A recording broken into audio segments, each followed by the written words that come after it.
I'm Dan. And today, very special episode, because we're gonna play a book club, book review time. Ding ding ding. I don't know. I read a book, and I'm gonna tell Dan about it. Yeah, because I was gonna say, of course, because we talk about books a lot, but we don't actually usually do episodes about books.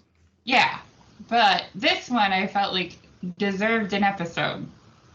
I'm going to start with some backstory on why I read this book. And then I'll tell you about the plot. And then, I don't know, we'll go from there. Sound good? Sure. Okay. August 30th, 2022. A book was released called The Ink Black Heart by Robert Galbraith. If you are not familiar with Robert Galbraith, that is Joanne Kathleen Rowling's pen name that she has written a crime series under. If you're not familiar with JK, she wrote the Harry Potter series, and I don't know, I don't feel like calling them films is correct, but she wrote the screenplays for the Fantastic Beasts, which were bad. And she's on Twitter, where she writes a lot of tweets. And a lot of those tweets happen to be in support of people who do not support trans folk.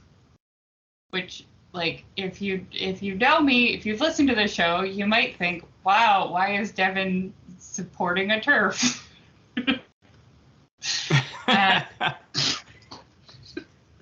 The reason is, this book came out, and I was scrolling through, I happened to be scrolling through my Google Books, because I like to read books on my phone. And this book, The Ink Black Heart, was the #1 bestseller.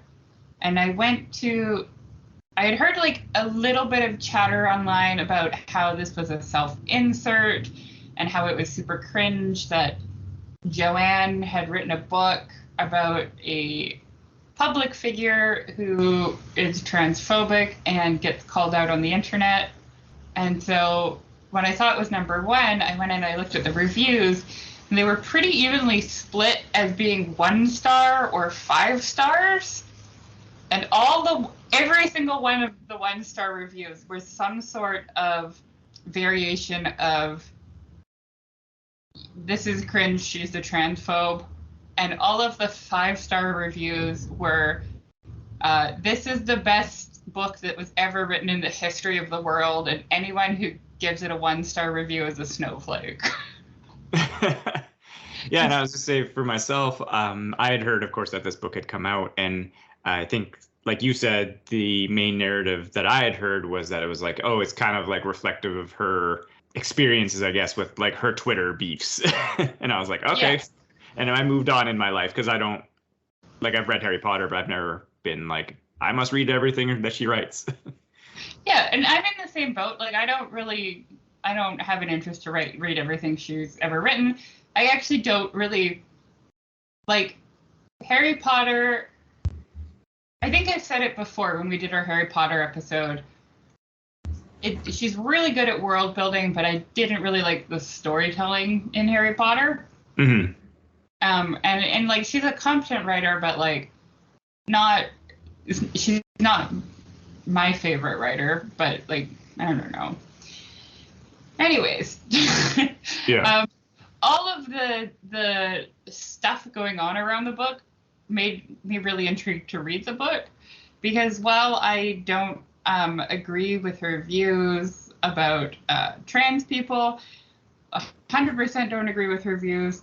And I think it's really harmful that because she never comes out right and been like, I don't like trans people, but she'll say a lot of stuff that are kind of, I guess they're conversations that we should have eventually, but at the moment, I don't think they're super relevant, because I think they add more stigma to being trans than actual, like, helping trans people.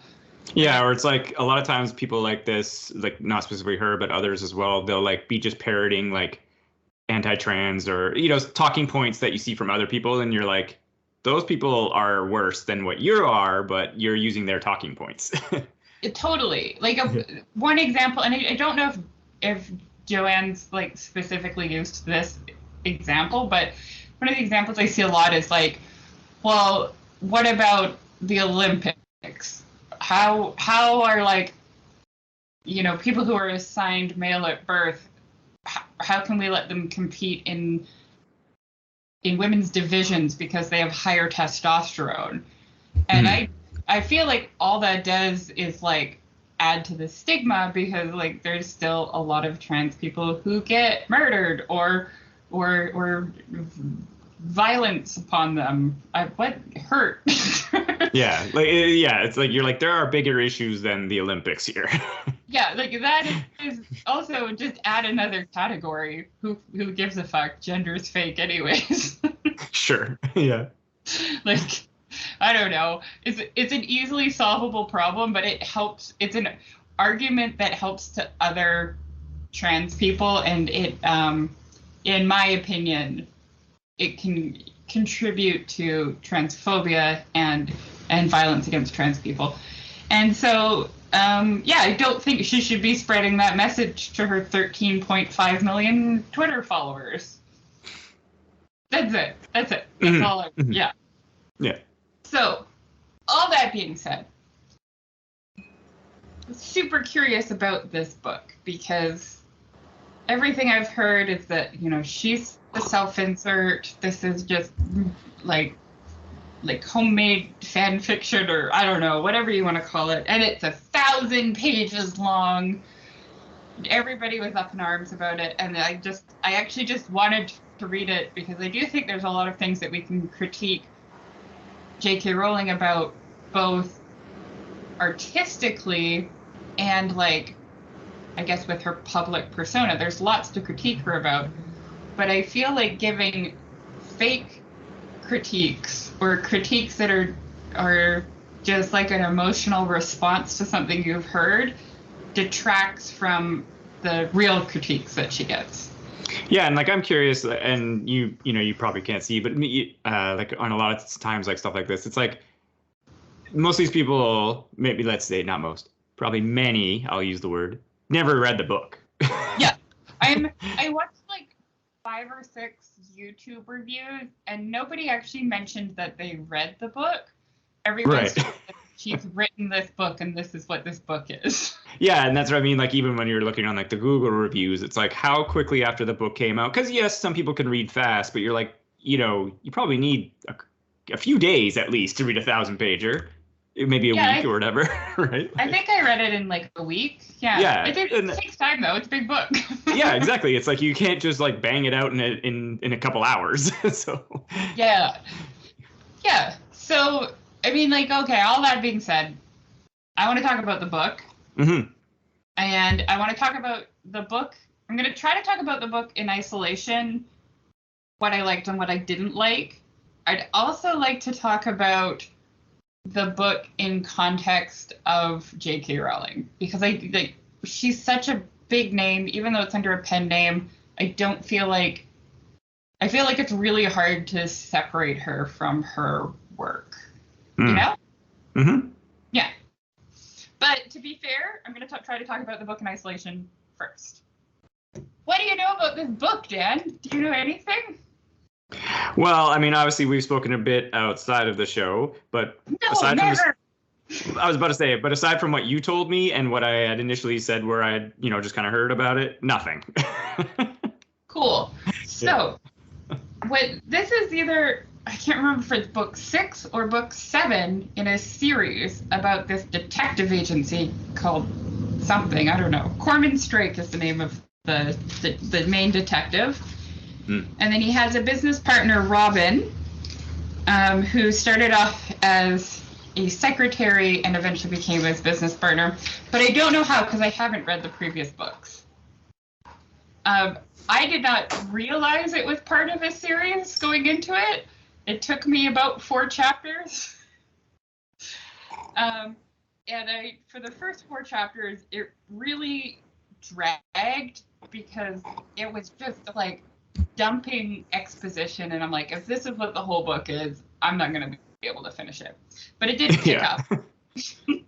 After we get all the backstory, it does pick up once we get into the actual like crime that they have to solve. Mm-hmm. Let me tell you briefly about the plot. I'll try not to spoil too much for people. But basically, there's a private investigating firm that's run by Strike. He has one leg. I think it got blown off in Afghanistan, if I remember correctly. So he has a prosthetic leg. He's described as like fat and 40 but like remarkably sexy. Kind of like hot women are always attracted to him. He has an ex-wife. This is all B plot, so I won't get into it too much, but he has an ex-wife who's like a socialite and a nightmare. Throughout the book, he dates this woman, Madeline, who owns a designer jewelry shop, and things seem to be going well until his ex-wife Charlotte comes around. There's also this like unspoken attraction between him and Robin. They almost kiss at the beginning of the book, but then she chickens out because she's worried that he'll take it back.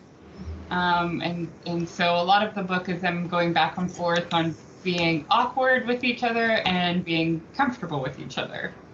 And it's not relevant to the plot at all. It's just relevant to the overall story of this series that I haven't read.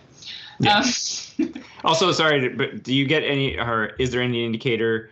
Because is there like some kind of like main bad guy, or is it just, as far as you know, like it's like singular crimes that they just are solving? Like the book's like a case or whatever. Right? There's no Moriarty. I think it's just book a case kind of thing. Oh yeah, no, that's cool. Yeah, like they're nice little like. I mean, I haven't read the other ones, but I'm under the impression that they're nice little like isolated. My tongue doesn't work. Isolated cases that aren't really related. Yeah. Which is, I like that. Props. Yeah. So the book opens with Strike and Robin out for dinner. He goes to kiss her. She shies away. And so they're awkward with each other for like the first quarter of the book. And he starts dating Madeline. Like, I don't know, like time is very loosey-goosey, but I think it's been like a couple of weeks when Edie, I think it's Edie because it's a woman, Ludwell, comes to the private investigators and she says that she needs help to find out the real identity of Anime. So, Edie and her ex-boyfriend Josh have created a cartoon series called The Ink Black Heart, which is on YouTube. They got the idea when they were hanging out in a graveyard. It's a cartoon about... Oh, I should also mention this is set in 2015. Mm-hmm. So in 2012, 2013, they started this YouTube series. It kind of had some, edgy 2013 humor in it. And it's about what happens in a graveyard after dark. The main characters are the Heart, which I can't remember the name of. Hardy, maybe? I don't know. Who is the heart of a serial killer, but wanted to be good, but was like manipulated by the brain of the serial killer to be evil, and he was trying to like do good in the afterlife. Right. And then there's Drek, who looks like Plague Doctor, and he's just mean and does mean things. There's Paperwhite, who's the ghost of a woman who kind of has a will they won't they relationship with the Heart. There's a worm, and then there's a spattering of other characters that don't really matter. So Edie and Josh created this show. Eventually it got picked up by Netflix, but in between creating the show and it being picked up by Netflix, a fan named Anime created a game called Drek's Game which was based on an episode of The Ink Black Heart, and it got really popular. All of the Ink Black Heart fans started going to this game. So in an interview with Edie, the interviewer asks, "What do you think of Drek's game?" And she says, "It's really cool that they created this game based off something I made, but they don't really understand the point of the game, because in the show, the point of the game was to be that nobody will ever win, that Drek's just getting people to do stuff, to like torture them, basically." So she's like, translating that to a computer game doesn't really make sense. So it wasn't it's so yeah, so it's more of like a traditional game. I was imagining, sorry, that you were like, it's like almost an MMO hangout kind of situation, but you're saying it's like some kind of game that people could quote unquote win.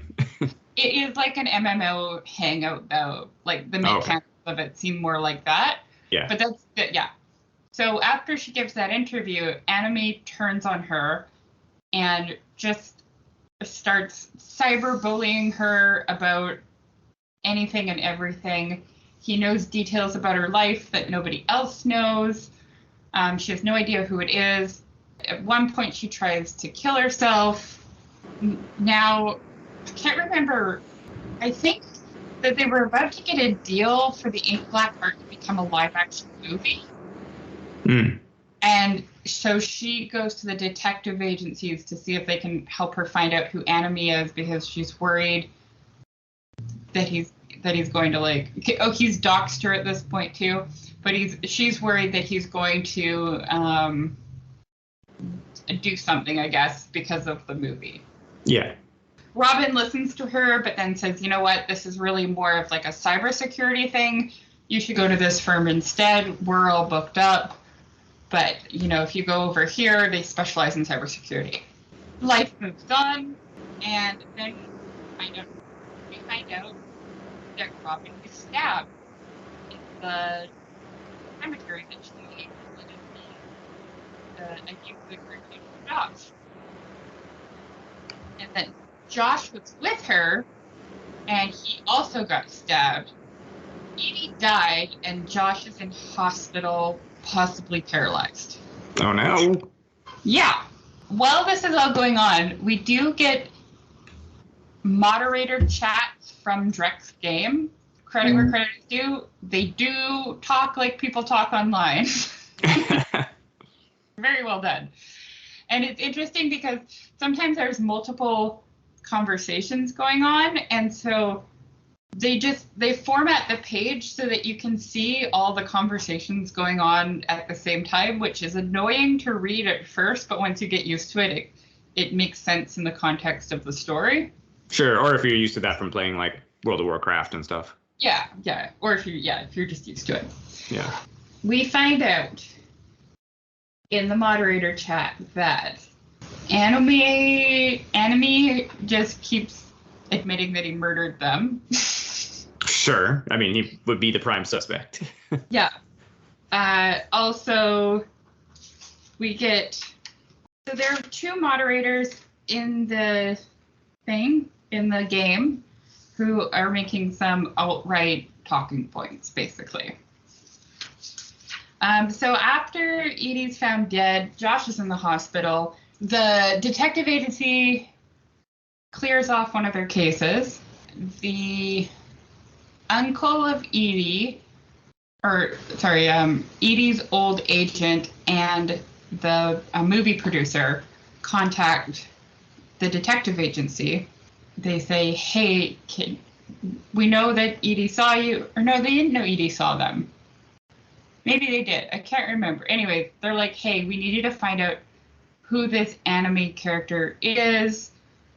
He's still harassing her online after her death, and we're worried about the movie and how it's going to go if we can't find a way to stop him. And the best way to find a way to stop him is for you guys to expose who he really is." So they decide to take the case. Robin's got a lot of guilt about turning her down since she got murdered. And then we go on a wild ride of 19 suspects and trying to eliminate them one by one. And I'm sorry, just before you get to that, so did she not go to a cybersecurity expert, or was it just like immediately she was killed afterwards? I think she went to them but didn't get any results. Okay. But I don't, and you know, if it doesn't directly affect Robin and Strike, then it's not really mentioned again. Fair enough. So I'm not going to go through every aspect of the story because it is a fun read if you're interested in reading it, I guess. I'll go through. I'm going to go through some of the suspects and kind of tell you a little bit about them instead. Is that okay? Sure. So first off is Seb. He was an animator that worked for them originally and one of Edie's friends. And I think he is who she initially suspects is Anomi. By the way, Anomi, the name, comes from the term that means a lack of social or ethical standards. It's not a play on anonymous, which is what I thought it was. I can't remember. I think, so at some point, so many layers, Dan, so many layers. But basically, okay, oh my gosh, I don't even know how to approach this. The cops get involved because they're trying to solve Edie's murder. As they would. Yeah, and it is really cool that the detective agency works with them the entire time. If they find out any clues, they immediately pass it on to the police. When somebody tells something to them, they like tell that person to also go tell that to the police. I liked that because I don't really like it when private detectives in fiction try to like withhold information from the police. I just seem like that's a bad example to set. So I thought that was cool. They work with the police. The police, Anomi has a lot of alt-right people who follow him. There's a group called the Happening.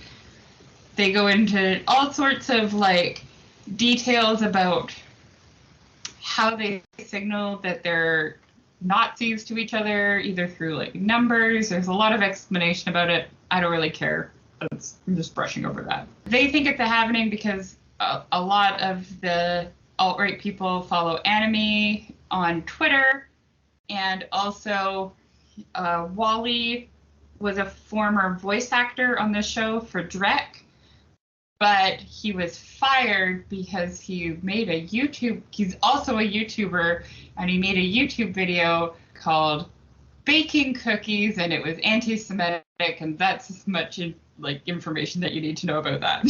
Yeah, I got it. The police decide that they're alt-right. But because the police are investigating the murder, they're trying to get into Drek's game to find out what's going on. Same with the investigators, but Anomi decides to block any new players at this time in case that they're police.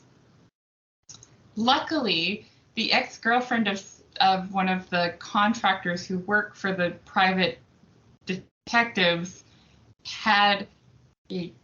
used to play the game, had a character. She gives the information to Robin, and Robin pretends to be her in the game. And that's how they start to eliminate suspects, is that Robin is constantly logged into the game or on the Twitter feed, or Anomi's Twitter feed, and they're surveilling all their suspects, and if they see them without their phone while Anomi is active in the game, then they rule that person out. Sure. Because they're not trying to find the murderer, they're only trying to find out who Anomi is. Okay, so I think that's how they eliminate Seb. And possibly Wally. There's an art collective that's run by Niles, Miriam, and their son Bram. Bram is the little psychopath. And they teach art lessons, but they also have artists come live there for free, and both Edie and Josh lived there. Also Pez, who's an animator / voice actor. Tim Tim is an actor who voiced the worm on the show and also Edie's friend, but they had to fire him, and then he started teaching theater in elementary schools, like for like, you know, like when theater groups come in and they're like, don't do drugs. That's what he's doing in this book. Yeah. So there's a lot of people that they've fired over the period of their show.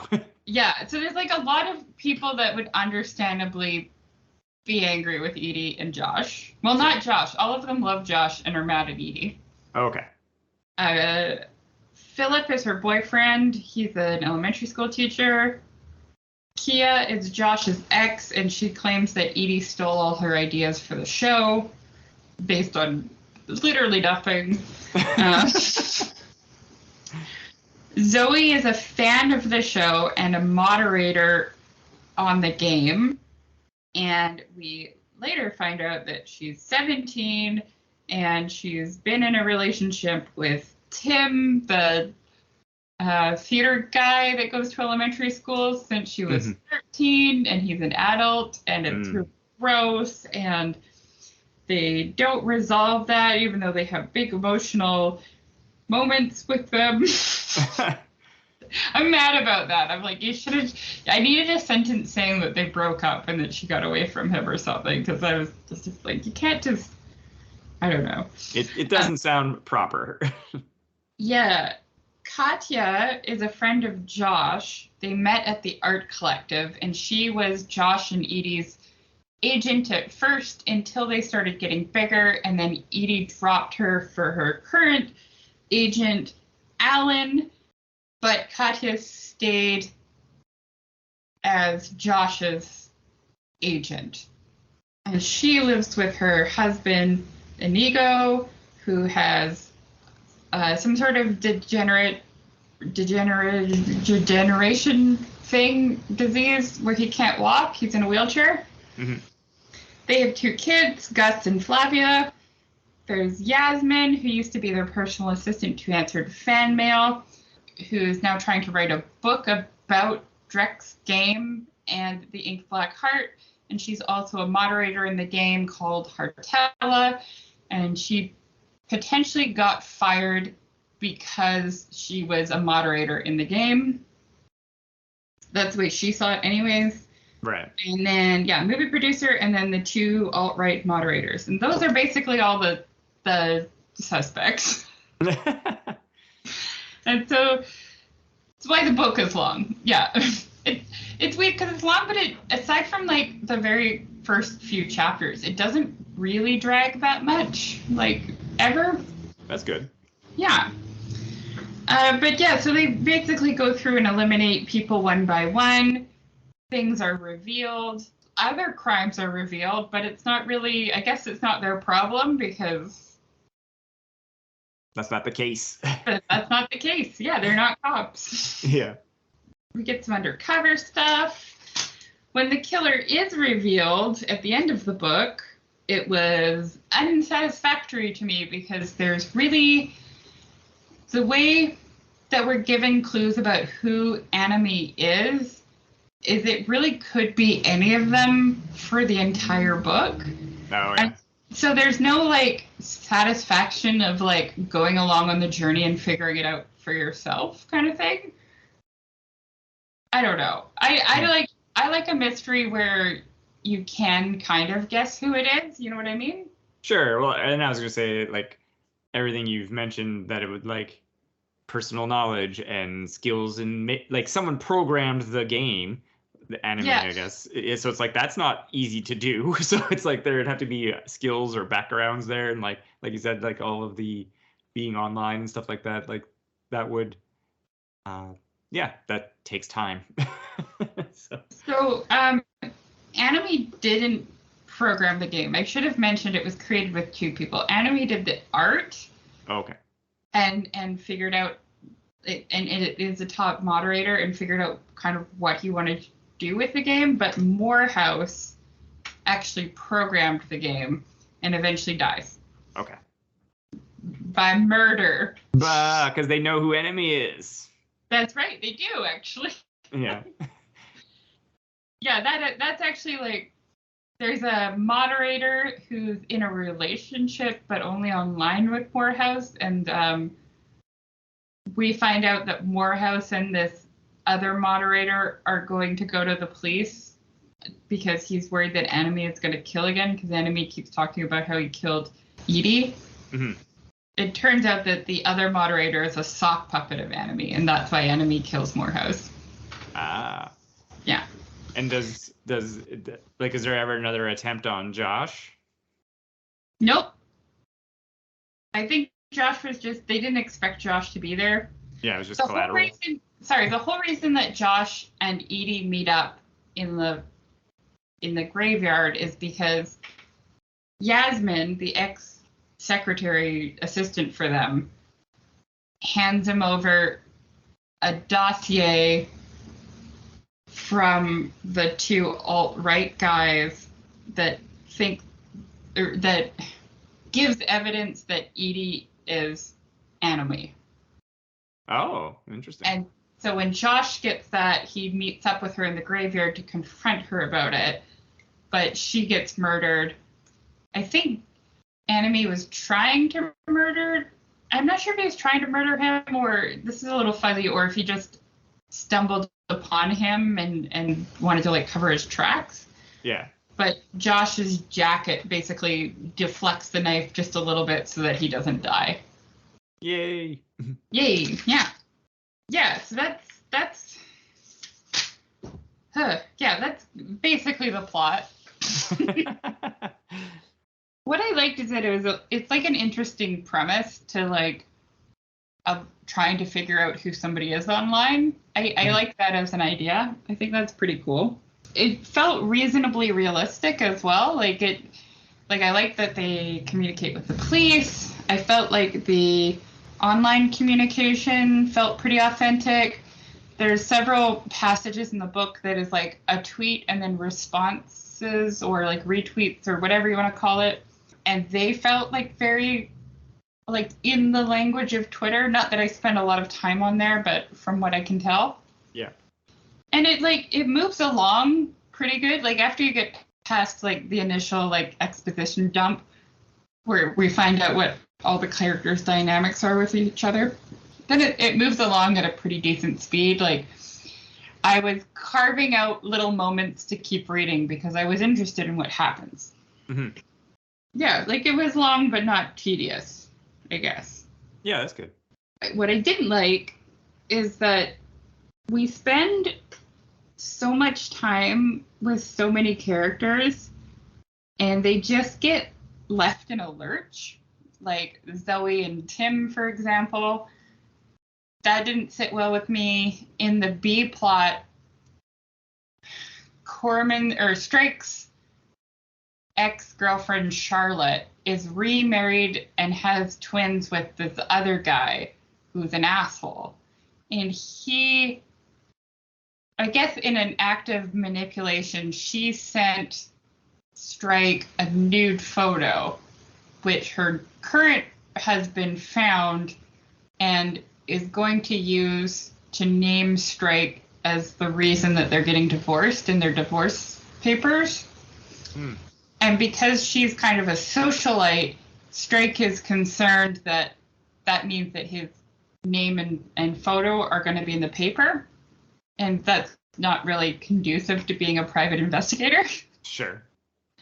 So he starts to surveil Charlotte's husband to get dirt on him to make sure that he doesn't reveal Strike as the reason they're getting divorced. But in that surveillance, he witnesses and gets photos and video of like heinous child abuse. Oh God. Guy does. Not like sexual, but like really like one of the like violent stuff, like a child gets her leg broken, get punched in the face, like all that kind of stuff, right? Yeah. He gets them together in a room and he's like, I got this information on you, and if you name me in the divorce, I'm going to publicize it. It also mentions that he sends it to Charlotte's husband's ex-wife so that she can get custody of the kids, but none of that is really like explicitly said that she does get custody of the kids. And I'm like, I don't like that that's just a loose end that they're brushing over. That makes me uncomfortable. I would like a sentence where it's like, and the kids never saw him again, the end. Yeah. Yeah, there's just stuff like that. Like every single one of these like suspects is in some kind of bad way. And they just get, like, when they're not a suspect anymore, they just get dropped. And I don't know, that doesn't always, you know, like, I don't know. It's just life goes on. I know, it just bugs me a bit. It's fine. That's about it. And I didn't like who the killer was.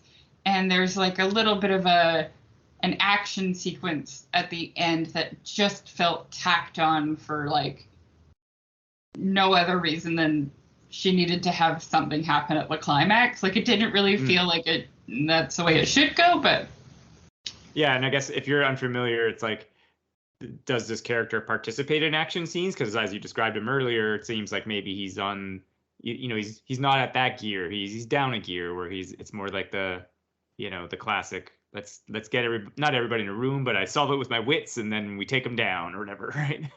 Yeah, no, Robin's the one who is in the action scene. No. Okay, yeah. Strike, yeah. Well, that's good then. At least she's got the action scene. But I guess the point still stands. Does she solve things with action scenes in previous books? We don't know. I'm under the impression of no. I don't want to give away too much, but basically she throws something out a window and I guess the neighbors notice and they run over. So two strong neighbormen actually like kind of save the day. They don't have names and they're wearing pajamas. Nice. Yeah. So they actually come and do the subduing of the bad guy. Sure. But like, yeah, it's kind of weird. It's kind of weird to have like a big action climax and then have two characters who we have not met before, don't have names and don't even have clothes come in and win. And I guess it wasn't explained, but it is, I guess, Robin is the, you know, author insert character, I assume. Everybody is assuming it's Edie. Oh, really? Yeah, because she's the one that gets all the internet hate. Right, but I just assumed because this is a series that when she first wrote it, it was not that. I would argue that Robin is the insert character, if there is one. She's described as looking very much like J.K. Rowling. She has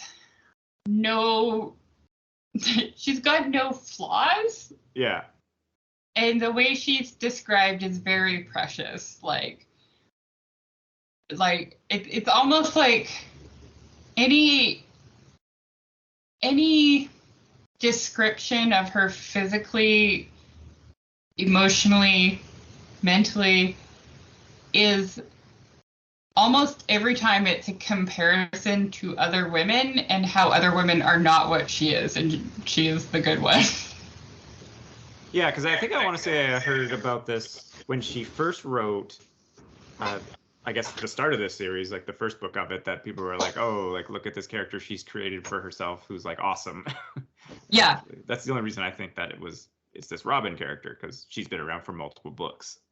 Yeah, I think that Robin is the self-insert, if there is one. Yeah. But not Edie, because everyone assumes it is, because Edie's the one that gets the Twitter hate. But yeah, like the harassment. Yeah. Yeah. Okay, so that's basically the book on the book's merits. I wouldn't say. I mean, if you like crime novels, you'll probably like it. Mm-hmm. But it didn't rock my world. Didn't change who I am as a person. Except that it kind of did rock my world in a way, but it's only because I know that Joanne wrote it. You know what I mean? So like, this is okay. Let's talk about that. So, J.K. Rowling has a lot of contacts with her fans through Twitter, right? Like, her fans and her former fans and her non-fans. She's very accessible. She's got a public Twitter. She answers stupid questions like, what did wizards do before plumbing? Oh, they just pooped their pants and then magicked it away. She interacts a lot with fans. And if there's one takeaway that I have from this book, it's that J.K. Rowling doesn't like any of them. Nice. Because every single fan of the Ink Black Heart that is portrayed in this book is completely unsympathetic and has some sort of, maybe not what I would say would be like a moral failing or personality defect, but I think that Joanne would. Yeah. For example, Yasmin, the former assistant, is fat, and it's mentioned every single time that they mention Yasmin. Right. It's like in her. She said. Yeah. Fat Yasmin. Yeah. They also she's made her like incredibly naive, easy to manipulate, and kind of stupid. The superfan Zoe who becomes one of the moderators is portrayed as like the one that's in the relationship with Tim. Mm-hmm. She's portrayed as like not being able to spell very well, dyslexic. She has an eating disorder. She has no friends or family, and she lives in poverty. Wow.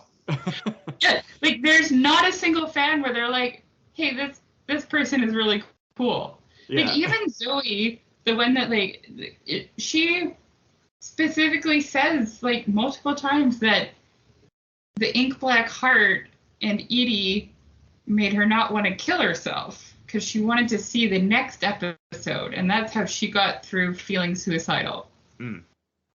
But she doesn't get like an ounce of compassion. Like she's just described as like this pathetic person, and it just like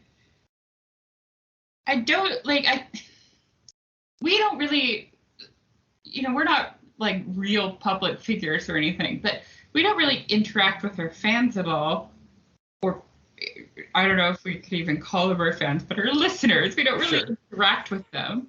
Rarely. But if we did, like, I would never write that about people that supported me, even if it's like not indirectly. Do you know what I'm trying to say? Yeah, I think I kind of grasp what you're going on here.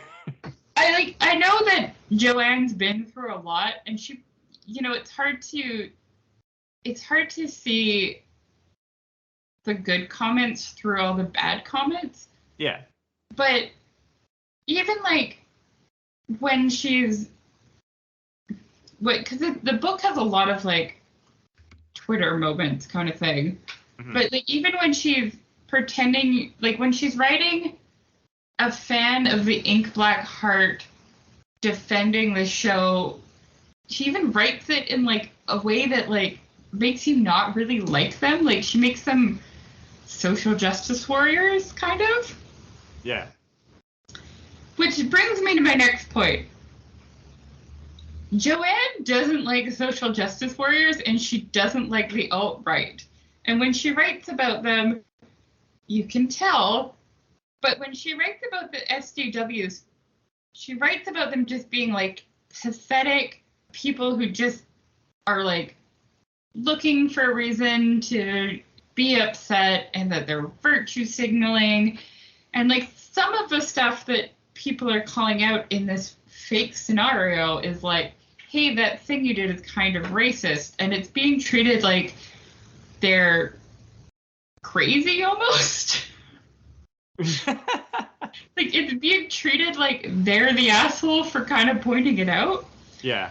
And with the alt-right, there's also like, you can tell that there's a strong dislike for them, but they're written like, they're just written a little bit more respectfully, which is like weird. Because it's kind of like, at least they know what they are. I can respect that. That's kind of the vibe that you get reading like the different kinds of tweets. Like, it's so strange. So yeah, it leads me to believe that she just does not like, and she just doesn't like her fans. And like, I get that it's on a much smaller, to a much smaller degree. I make TikToks for my work, and sometimes I get like just mean comments from like 12-year-olds being like, "That's not right," and I'm like, "What the fuck do you know? You're 12," which of course you don't say, but even then, like, I understand that that's frustrating, that you've put out a work into the world and like you're just trying to make people happy, but and that you just sometimes people are just going to give you negative feedback regardless of what you do. But at the same time, you wouldn't sell any books if you didn't have fans. Like, maybe don't just think of them as pathetic cretins that like give you money, because that's how it comes across to me. Right. Like, this book feels like Rowling, maybe not for this series, but it's kind of saying like, fuck off to the Harry Potter fans. And I might be reading too much into it because it's because I have knowledge of who she is. Mm-hmm. Yeah, it really doesn't feel like she likes her fans very much. And it also feels like reading this book that she doesn't like women. Yeah, you were telling me that before our discussion here. Yeah. Like, she doesn't like people, it seems. No, but like specifically women, because right. Men have a lot of like leeway to be gross in this book. Like, Strike, for example, is not a very nice man to his ex-wife, which, I mean, maybe if I had read the other books, it would make more sense. He's not a very nice man to his current girlfriend, Madeline. And he's pretty selfish, and he's not always very nice to Robin. But Robin is perfect all the time. And she's the only, well, no, Pat's pretty likable, but she's one of the only really likable female characters that you want to root for. Everybody else is compared to her and comes up short. Mm-hmm. And I don't like that. That's it. I don't like that. Like, they're just commenting on, this woman's had too much plastic surgery, unlike Robin, who's just aging gracefully. It's like, fuck off. If somebody wants to get plastic surgery, it's got nothing to do with you. And it just, like, that really rubs me the wrong way. Yeah. To go back to kind of the SJW stuff, every piece of criticism against the Ink Black Heart about it being either like ableist or racist or sexist or transphobic or homophobic or whatever, all of it is treated equally, and all of it is treated like it's the silliest thing in the world that somebody would suggest that about it. About that show, right. About that show. Yeah. And I do feel that is like a reflection of how J.K. Rowling feels about getting that kind of criticism. Mm-hmm. I might be reading too much into it, but just the tone of the book doesn't seem like it is written by a person who really understands the nuance of that kind of criticism. Yeah, I don't know. That's kind of my takeaway. There was nothing intrinsically transphobic about this book, except that, like, pronouns are kind of treated as a joke. Transphobia, the concept of transphobia is kind of treated like a joke, but never for more than a sentence in a 1,000-page book. You say, it's just like dismissed. It's just dismissed offhand. Yeah. Which it's still damaging, but I don't think it's accurate to say that she's written a book about getting canceled for transphobic tweets, because that's not what the book's about. Yeah, no, it doesn't sound like that at all. Yeah. But it's too bad that people aren't reading it, because I think there is serious criticism, like, about like how she describes the fan of the show or whatever, right? I think Yeah. there is stuff that you could criticize her about, and you could find tons of passages to support your argument, and somebody could send that to her, but I don't think that's going to happen, because I think people are just going to be like, no, it's a book about a transphobe who gets canceled. That was my takeaway. Do you have any questions about the book? I mean, not really. It's not like you kind of described it pretty well, and just because, like you were saying, it's a 1,000-page book, we can't go into granular chapter by chapter. I'm just more curious, like I said, because I had no idea that it was part of the series, or sorry, I guess more that her writing has continued in this way. Because, like I said, I just remembered when the first one of this came out, and then now I just heard about this one. So clearly, it's been popular enough that she keeps writing them. Yeah, I mean, also there's a TV show, which I found out doing research for this episode. Yeah. And the actress that they picked does look a little bit like a younger J.K. Rowling. Nice. Yeah, I guess my point is that because she wrote Harry Potter, is that like usually most of the stuff, like when she wrote Fantastic Beasts, we heard about that. This like hadn't heard that she had written more of these books. Maybe it's because it's been under a pseudonym. Yeah, but people know. Yeah. I mean, her last book got a lot of hype because that was the one about the transvestite killer. Oh, yeah, right. I think we talked about that. Yeah.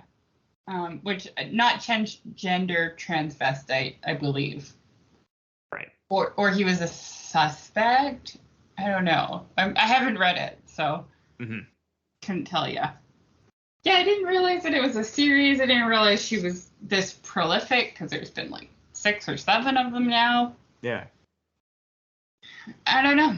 And like you said, it's like there has been misrepresentation about the book's content, but like you're saying that like there are other criticisms that could be levied against it.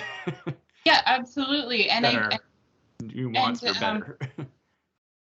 Yeah, like I think that just criticizing her for the sake of criticizing her doesn't really do anything except for maybe act as some like catharsis, because you feel betrayed by the person that got you through your adolescence now doesn't support like you as a person. That seems like it would suck, right? Like yeah.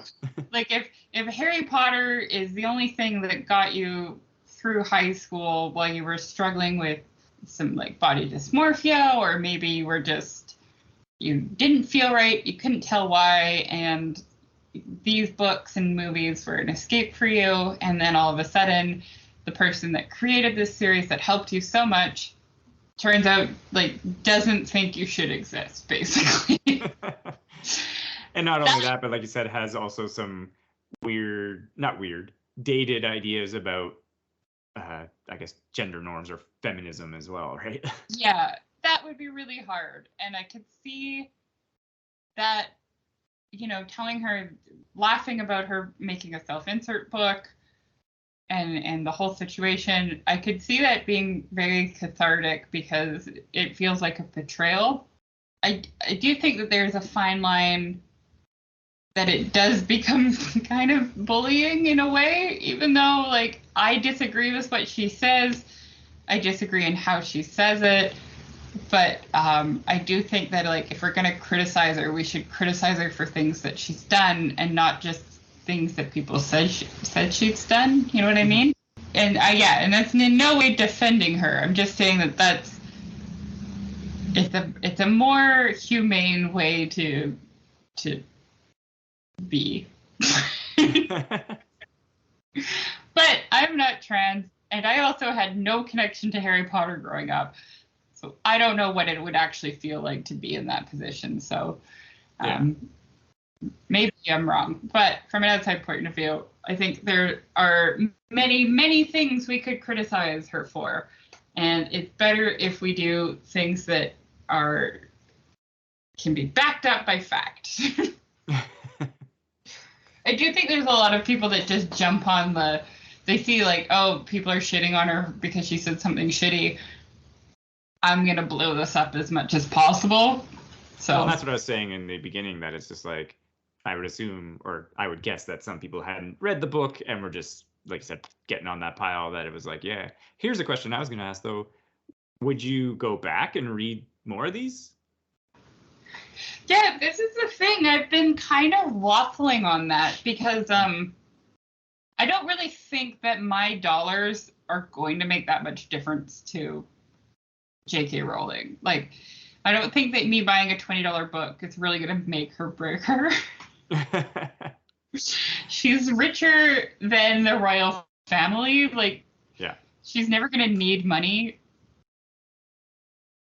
But I do feel a bit weird about supporting her financially, just because my views don't line up with her. But I also know that my financial support doesn't really matter. I don't know. I am curious about the rest of the series. I'm curious about the book that lots of people got upset about. The one before this one, I think it's called the previous one, yeah. Yeah, something Blood, True Blood, or Bad Blood, or something like that. But I don't know. I don't know how much time I want to spend with these books and with her writing, and I don't know. It's complicated because I think maybe if somebody else had written this book, I might go back and read them, but I don't know. Well, and also, like, from your answer as well, that like, it just kind of reveals to me that it's like, it wasn't so well written that you're like, hell yeah, I'd read more of these, no matter the author, right? Yeah, that's a good point. Yeah, it was just like, I mean, it was just a crime novel that was reasonable. Yeah. Part of my like completionist part of my personality is like, you should go back and read all of them and read all the ones that come out for the rest of the time. You know, I only read the first Magician's book and I hated it, and I didn't read the sequel, so there's hope for me. Yeah, there you go. Well, and that's just because, like, it kind of, not mirrors, but I recently finished a book as well, and he had a book that just came out last week and that I've been kind of looking forward to because the topic sounded interesting, but his writing in this book has essentially turned me off his authorship, that I'm like, I don't want to read that book now. Nice. And this was his previous one. It was published in 2019, so quite recent. And I was just like, I think I'm out. That's fair. That's fair. Have you read other stuff by him? No, this was the first book I ever read by this guy. Okay, fair enough. And I figured I was like, oh, I'll read the one that was most recently published because it'll be the most up to date, because it's nonfiction. So I was like, it'll have the most up to date information.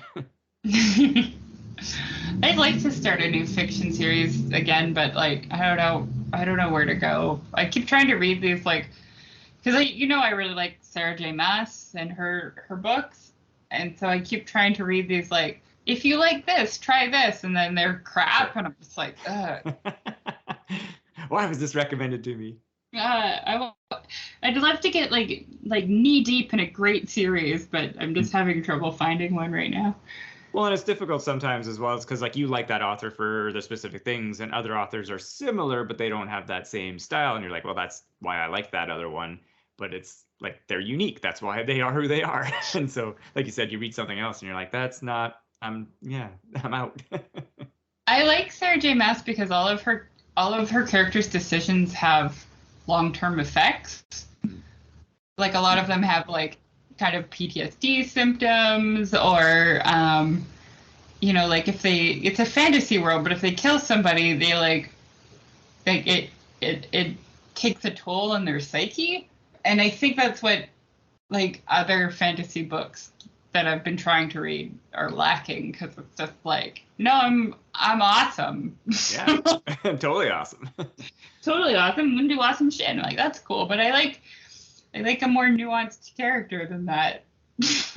That's fair. Well, and I think maybe that, especially if you're talking about sci-fi or fantasy, that's more recent-ish comparatively to, like, when previous or early examples of the genre, I guess. Oh yeah.